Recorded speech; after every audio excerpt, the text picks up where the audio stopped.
5.5 is about the parallel circuit. So if we have two resistors and connect the two resistors this way, as you can see, one side of a resistor connect to one side of the second resistor. The opposite side of that first resistor connect to the opposite side of the second resistor. So this kind of connection is called parallel connections. Two resistors, R1 and R2, connected in parallel. If you use the schematic symbol to show this kind of connection, so we have R1 here and R2 on the right hand side. Connect one side of R1 to one side of R2. The joint is the common point. And now let's connect the opposite legs of every resistor. So the opposite side of R1 connect to the opposite side of R2, and here has another common point. This kind of connection is called a parallel circuit. It's like two persons. They are holding both of their hands. Here has a more professionally drawn circuit with two resistors connecting in parallel. Again, these resistors are R1 and R2. The common point, the joints, are A and B. This circuit has more than two resistors connecting in parallel. There are N resistors, R1, R2, R3, all the way to the last resistor, Rn. The top side of every resistor connect to the same point, and this point connect to A. The bottom branch of every resistor connect together as well, and they all connect to terminal B. The way to find the total resistance can be obtained using this formula. It is called a reciprocal formula. As you can see, the total resistance or equivalent resistance is Req. The reciprocal of that, which is 1 over Req, equals to take the reciprocal of every resistor and add all them up. That is 1 over R1 plus 1 over R2 plus 1 over R3 and plus all the way to 1 over Rn.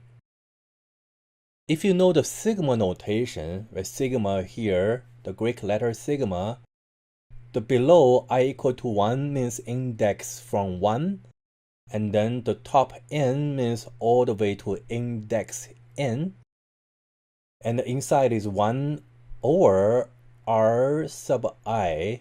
The I will be replaced by 1, 2, 3, all the way to n. This is just another way to express the first formula. We just need to know one formula to find the total resistance of this N resistor parallel circuit. How about let's work on this example. As you can see, there are three resistors connected in parallel. R1, R2, R3 connecting in parallel. We want to know the total resistance of the circuit.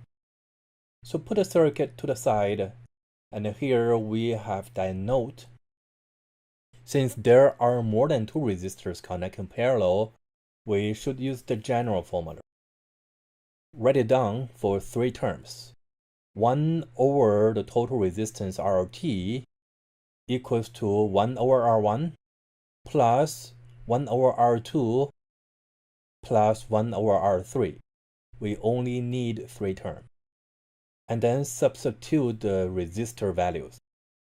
1 over R1 is 1.0 k ohm plus 1 over R2, and R2 is that 2.0 k ohm plus 1 over 4.0 k, the R3. If you use calculator, just work on these three terms, we get 1.75. Do not worry about the unit for now. That'll be a little bit confusing. But we know every term has kilo ohm.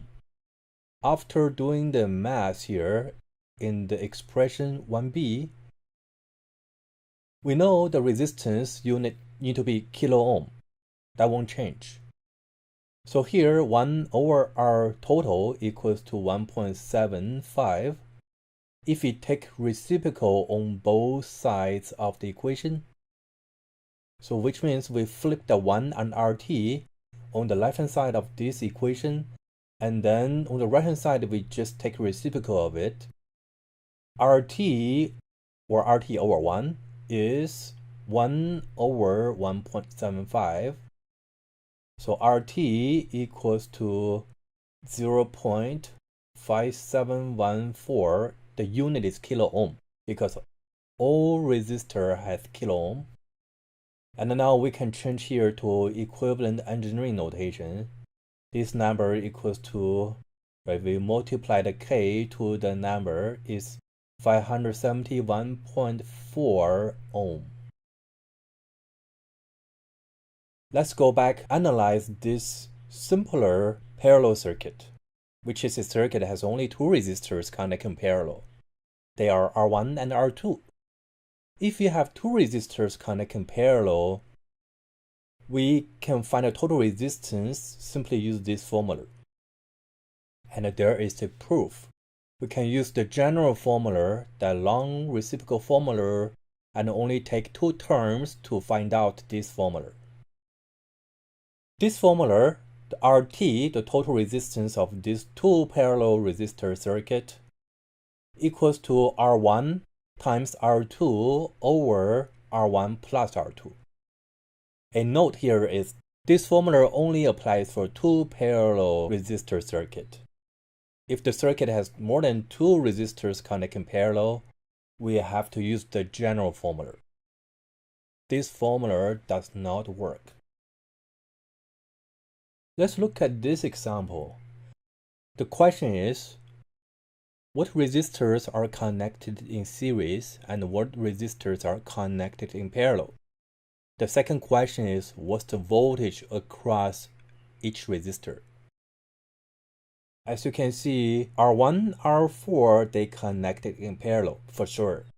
Because one side of R1 connect to one side of R4, the opposite side of R1 connect to the opposite side of R4. They connect in parallel for sure. How about R2 and R3? The top branch for R2, R3 connect together to that point, and at that point connect to R1 and R4. And let's look at the lower point. The lower leg of R1, the lower leg of R2, and the lower leg of R3 connect to the same point. That point also connect to the lower leg of R1 and the lower leg of R4. So all four resistors, R1, R2, R3, R4, connected in parallel. Since they all connected in parallel, and every resistor also connect in parallel to the 12-volt source, so every resistor has 12 volt. Now, this question, what resistors are connected in series and what resistors are connected in parallel? Obviously, R4 and R5 connected in series. All other resistors connecting in parallel. R4 and R5 combined, the combined resistor is connected in parallel to all other resistors.